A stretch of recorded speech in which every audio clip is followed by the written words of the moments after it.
السلام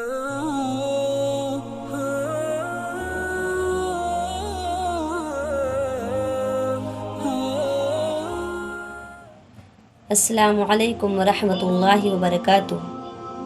الحمدللہ رب العالمین والصلاة والسلام علی سید المرسلین وعلی آلہ واصحابہ اجمعین، اما بعد فاعوذ باللہ من الشیطان الرجیم، بسم اللہ الرحمن الرحیم۔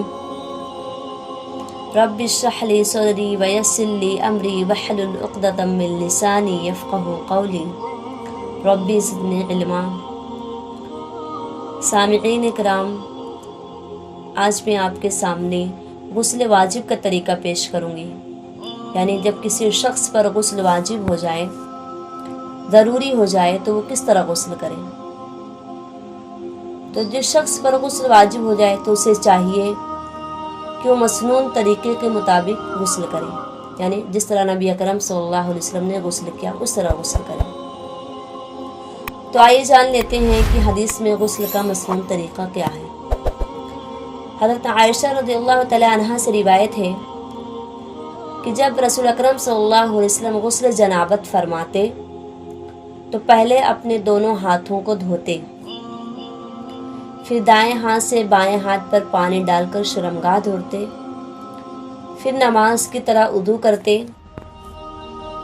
اس کے بعد ہاتھ کی انگلیوں سے سر کے بالوں کی جڑوں کو پانی سے تر کرتے، 3 لب پانی سر پر ڈالتے اور پھر سارے بدن پر پانی بہاتے، اور آخر میں 1 دفعہ پھر دونوں پاؤں دھوتے۔ اسے بخاری مسلم نے روایت کیا ہے۔ غسل کا مکمل طریقہ تھوڑی اور تفصیل سے جان لیتے ہیں۔ غسل خانے میں جانے سے پہلے باہر کھڑے ہو کر بسم اللہ کہیں۔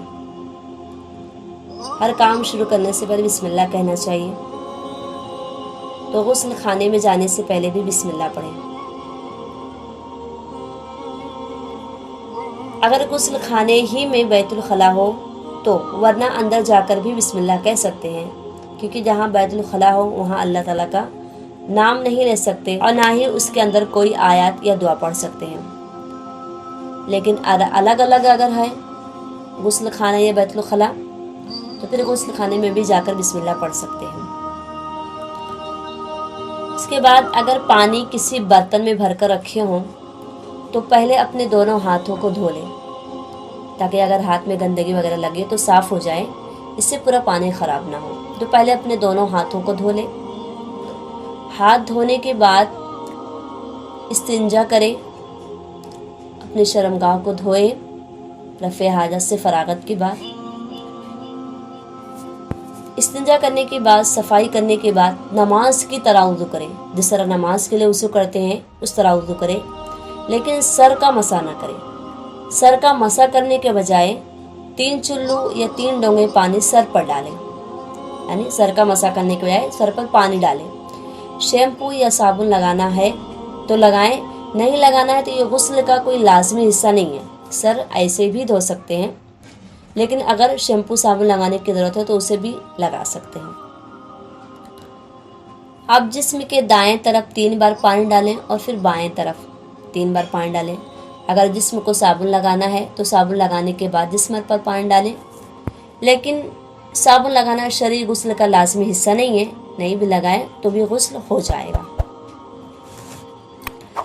اگر عورتیں چوڑیاں، بالیاں، نتھ، انگوٹھی یا کوئی اور زیور پہن رکھی ہیں تو اسے اچھی طرح ہلا کر اس کے نیچے اور اندر کے حصے میں بھی پانی ڈالنے کی کوشش کریں، تاکہ کوئی جگہ خشک نہ رہے، کیونکہ وضو یا غسل میں کوئی جگہ خشک رہ جائے گی تو ہماری عبادت نہیں صحیح ہوگی۔ اس کے بعد آخر میں دونوں پیر دھو لے۔ یہ ہوا غسل کا مکمل طریقہ۔ اس طرح غسل کرنے کے بعد، سنت طریقے کے مطابق غسل کرنے کے بعد دوبارہ وضو کرنے کی ضرورت نہیں ہے۔ جو شروع میں وضو کیے تھے غسل کے لیے وہی کافی ہے۔ اس کی دلیل عائشہ رضی اللہ تعالی عنہ کی حدیث ہے، ان عائشہ رضی اللہ تعالی عنہ قالت کان رسول اللہ صلی اللہ علیہ وسلم لا يتوضأ بعد الغسل، رواہ ابو داود۔ حضرت عائشہ رضی اللہ تعالیٰ عنہ فرماتی ہیں کہ رسول اکرم صلی اللہ علیہ وسلم غسل کے بعد وضو نہیں کیا کرتے تھے. اسے ابو داؤد نے روایت کیا ہے. یعنی جو شروع میں وضو کر لیے وہی کافی ہے. لیکن اگر کسی کا وضو ٹوٹ گیا غسل کے دوران، اگر کسی کا وضو ٹوٹ جائے، یعنی شرمگاہ کو ہاتھ لگ گیا یا ہوا خارج ہو گئی، پیشاب وغیرہ خارج ہو گیا، اکثر عورتوں کا وضو ٹوٹ جایا کرتا ہے، تو پھر آخر میں دوبارہ وضو کر لیں.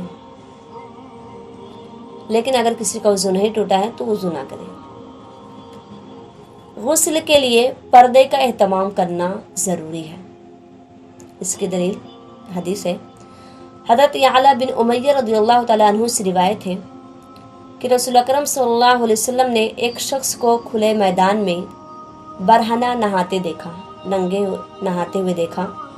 تو آپ صلی اللہ علیہ وسلم منبر پر تشریف لائے، اللہ کی حمد و ثنا کی اور فرمایا اللہ عز و جل بڑا حوصلے والا اور شرم والا ہے، حجاب اور حیا کو پسند فرماتا ہے، لہذا جو کوئی غسل کرنا چاہے تو پردہ کر کے غسل کرے. اسے ابو داؤد نسائی نے روایت کیا ہے. یعنی اگر کوئی کھلے میدان میں غسل کر رہا ہے تو چاہیے کہ اپنے صدر کو چھپا کر غسل کرے. لیکن اگر غسل خانے میں کر رہا ہے تو پھر اس میں کوئی حرج نہیں ہے، کس طرح بھی غسل کر سکتا ہے.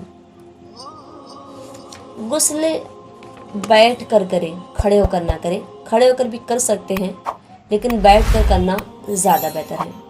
یہ تھی کچھ باتیں غسل کے تعلق سے جن کا دھیان رکھنا ضروری ہے. وآخر دعوانا ان الحمد للہ رب العالمین. السلام علیکم ورحمۃ اللہ وبرکاتہ.